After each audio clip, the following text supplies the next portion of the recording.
செந்தில்வேலுக்கு நேத்திலேருந்து பார்த்தீங்கன்னா நம்ம பசங்க ஓவர் டைம் பார்த்து அடின்னு அடிக்கிறாங்க. மெரினாவில் எம்ஜிஆர் அவர்களுடைய சமாதி இருக்குது இல்லையா, அவருடைய சமாதியில் போயிட்டு இப்படி காது வச்சு கேட்டு பார்த்தா டிக்கு டிக்குன்னு ஒரு வாட்ச் ஓடுற சவுண்ட் கேட்குது அப்படின்லாம் சில பேர் சொல்லுவாங்க.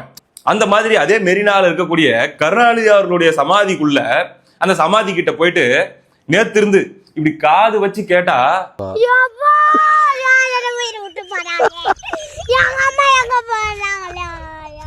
தேம்பி தேம்பி அழுகுற மாதிரியே ஒரு சத்தம் கேக்குதான்.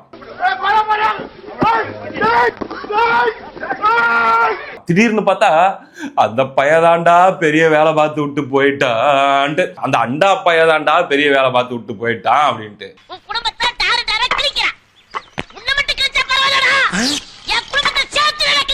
பயங்கரமான அடி செந்தில்வேலுக்கு அப்படிங்கிற மாதிரி எல்லாம் சொல்லிட்டு இருக்காங்க.